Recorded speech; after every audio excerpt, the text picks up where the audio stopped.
Hi guys, we're back with Rachel in Recovery. We're here with Lies We Left with Erin and Ashley, and they're going to tell the rest of their story.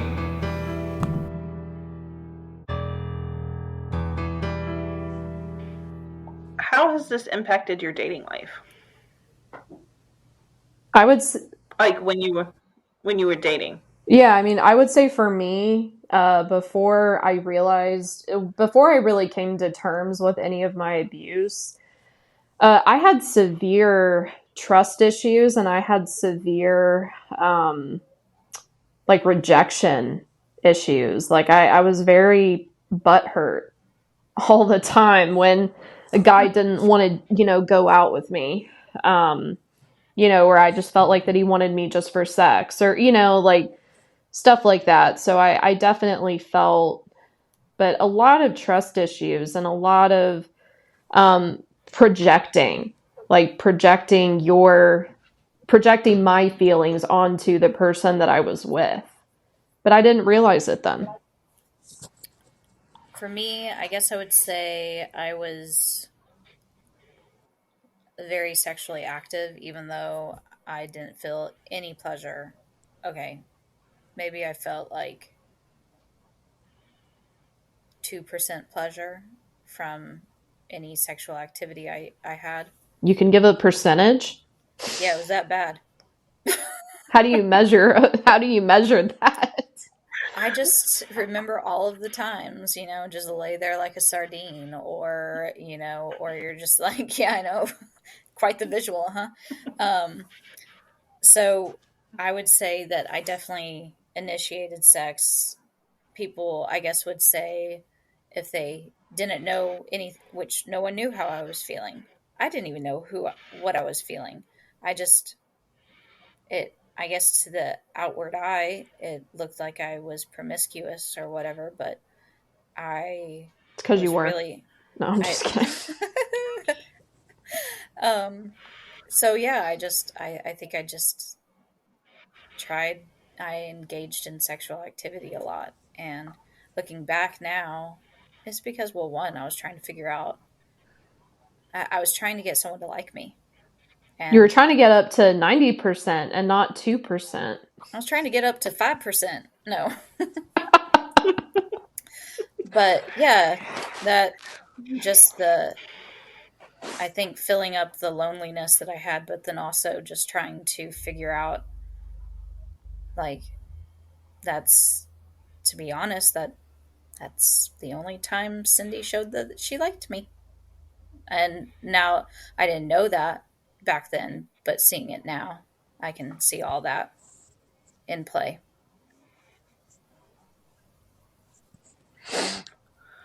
How has this impacted your marriage? What hasn't it impacted in my marriage? For me, I would say the sexual issues only flip flop. My husband gets the bad side of it. Well, I guess both of them are bad, but just not wanting to have sex, having intense, just episodes of just having flashbacks. Um, yeah, just being intimate. I I don't I'm still having issues with that. I've gotten better, but didn't want to be intimate at all. But overall it has impacted my marriage in a good way because we have gotten closer. Yeah, I mean, I guess I would say for me, pretty similar to Erin. I mean, especially when the abuse first came out, like once I actually accepted it a few years after, definitely impacted my sex life.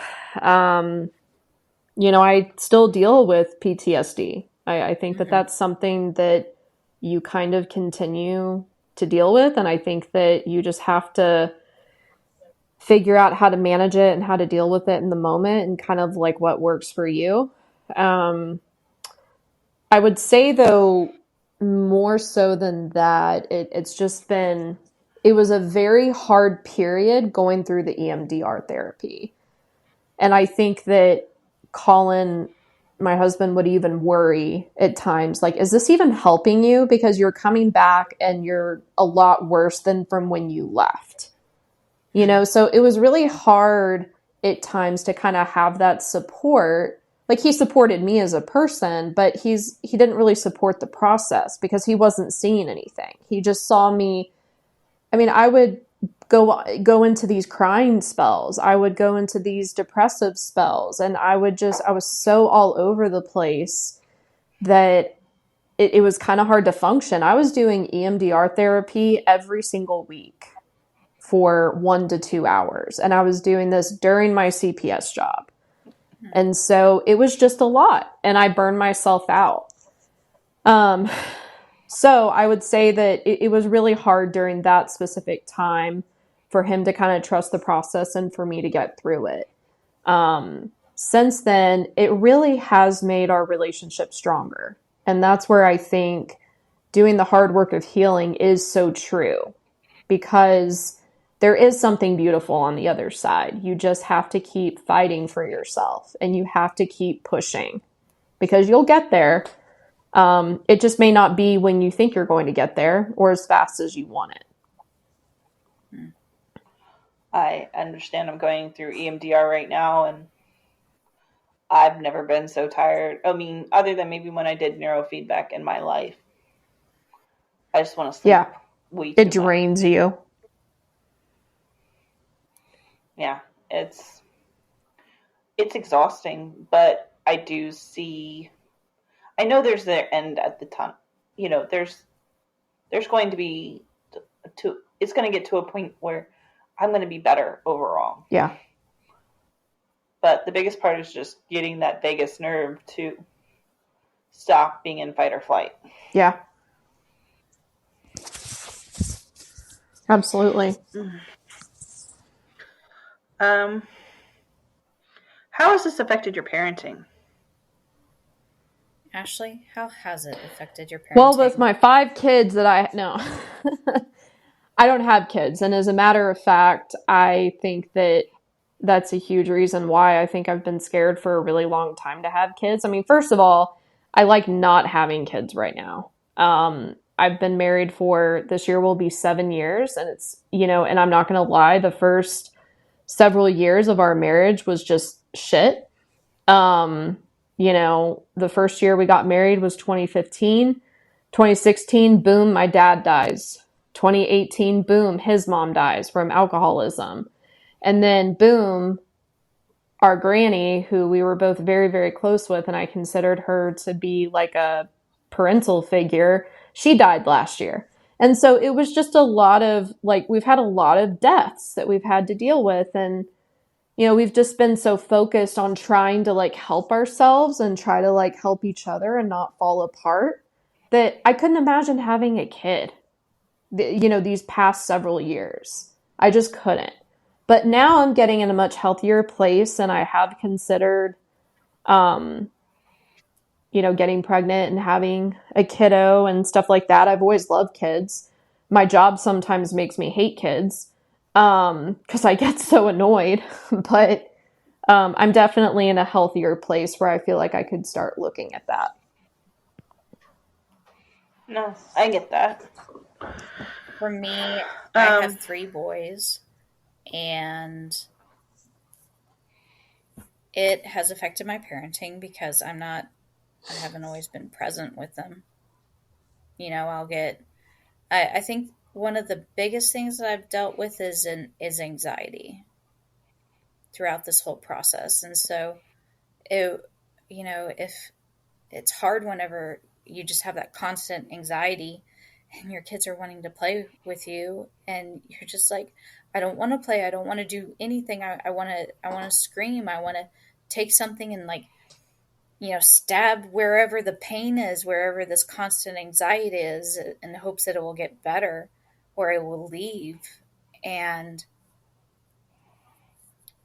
I think it was just me not being present.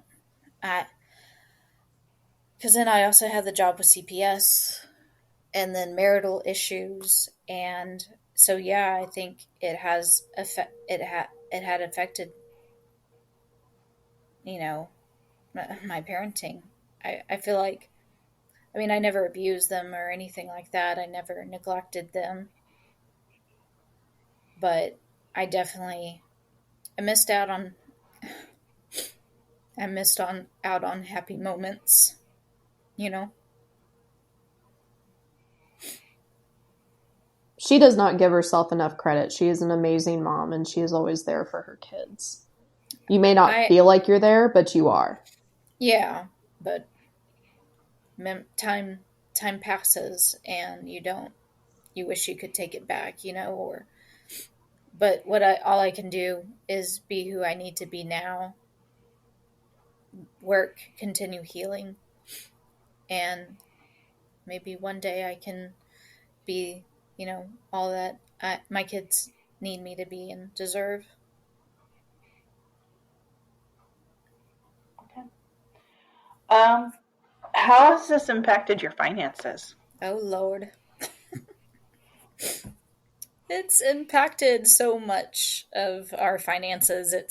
It's not even funny. It's crazy how much money EMDR therapy has cost, how much vitamins cost to keep up with your, you know, adrenals when you have adrenal fatigue, or, you know, you do this, you do that. Someone suggests this, you try that.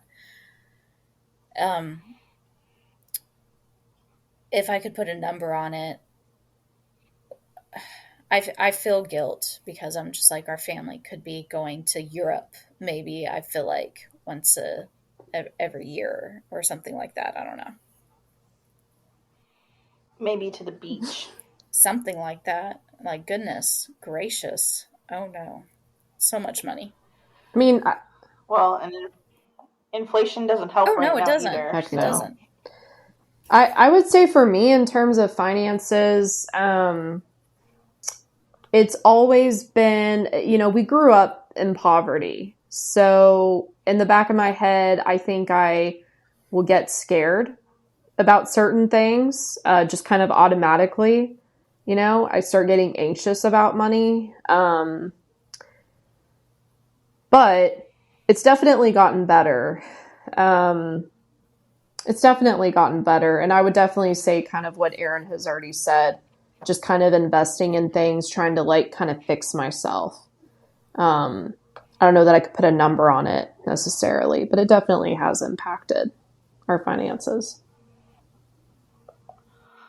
How does this impact your physical health long term? Hmm.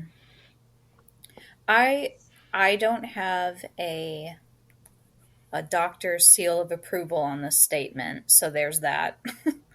But I feel like the trauma that I endured at such a young age and continued, because it was a continual trauma, not the sexual abuse, but the physical, or the mental, the spiritual, the emotional, the neglect, all of that.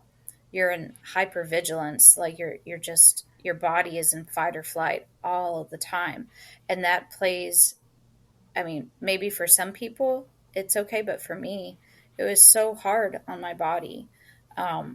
It's to the point where I I can't eat a lot of food, like different foods. I should be more diligent and stick to a certain regimen of how I eat, but I don't always.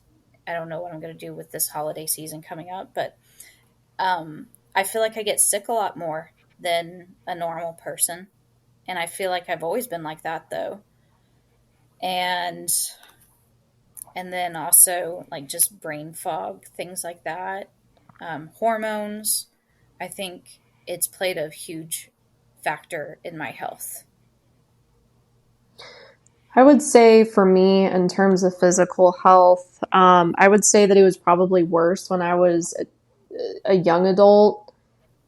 Jeez, that's so crazy. I'm almost 30. I feel so old, even though I know 30 is not old. Anyway, whenever I was younger and I lived with Rachel, I was constantly on the go. And even though I would sleep, and I've never really had issues sleeping, I was constantly exhausted because I was always on the go and I never gave my body a chance to relax.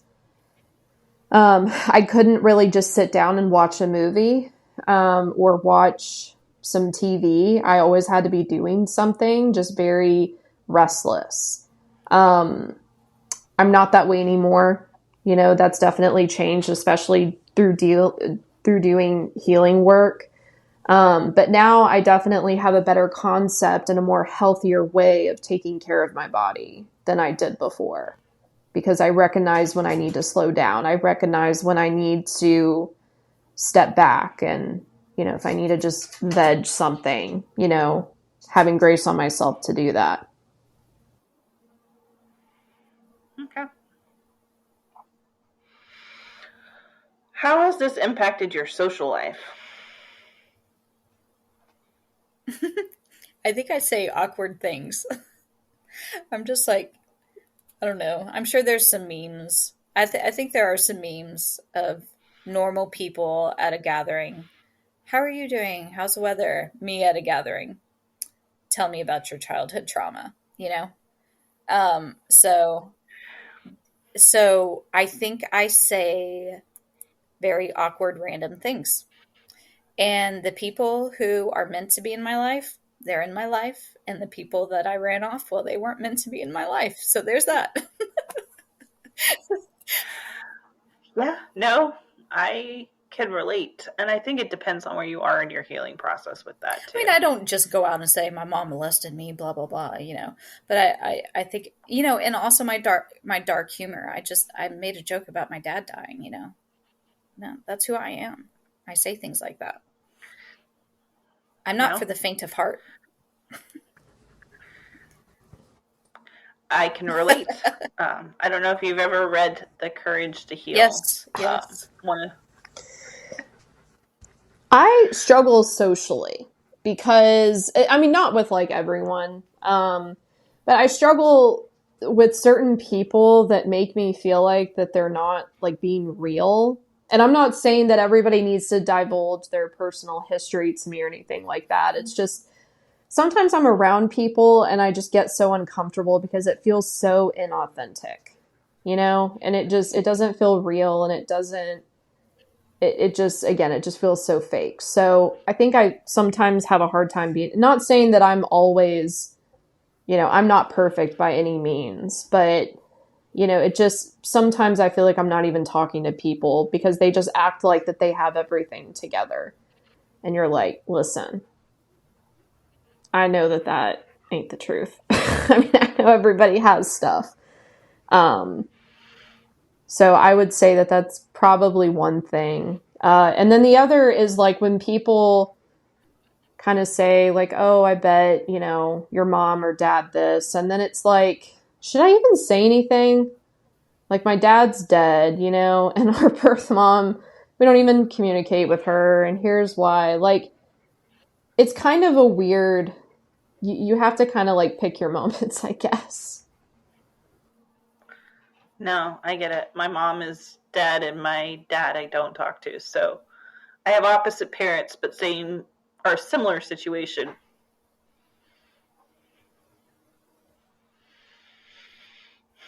Um, how has this affected your long-term mental health? I would say for me, it's affected my mental health um, long term in a very positive way. Not only have I done EMDR trauma therapy, and I've been working with the, you know, spiritual mentor, but in addition to that, I've been really looking at just some basic concepts that I feel like I struggle with, which is like self-esteem. So I ordered myself this self-esteem workbook, and I've been doing a lot of it by myself, and it's dramatically helped me. I recently ordered this small book about intrusive thoughts, like unwanted intrusive thoughts. And that book has really been helping me.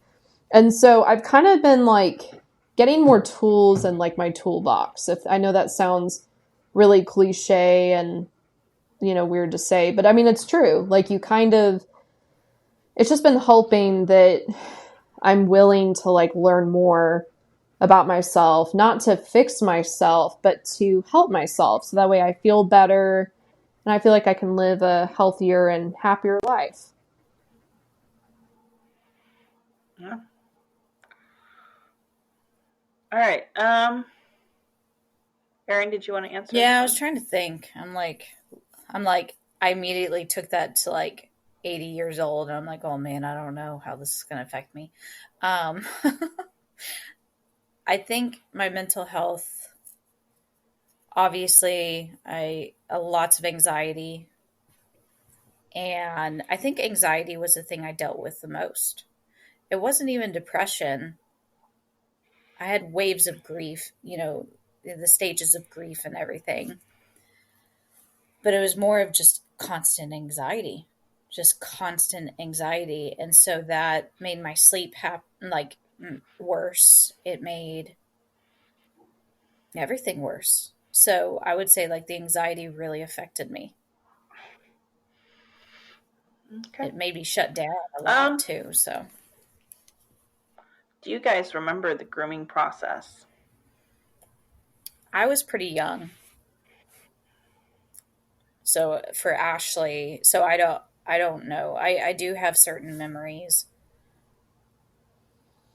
and I know that certain words were said, but I do not have a specific thing that I can recall besides certain words that were said. And it was the only time of like I was led to believe, I think that's what affection was Yeah, from her, because I never had that. I never showed that affection to anyone, I don't believe, and no one else showed that affection to me, but it was only through her, because she was very cold throughout everything. yeah. I mean, I truthfully don't remember the actual process, but because, like what Erin just said, I mean, she was so cold. So, I mean, it was so confusing. It's like one minute she wanted something to do with you, and it was obviously abuse. And then the next, it was, I don't want anything to do with you. I'm going to lock you outside of the house, and you need to be gone all day. You don't even have shoes on. So that's what I remember. I don't totally remember the full blown grooming process. It was always about her. Everything was about serving her. Quite literally. Even if she was in bed, we had to serve her breakfast.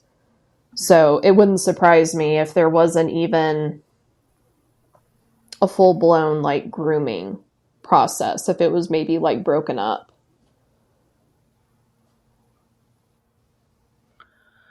How has this impacted your faith?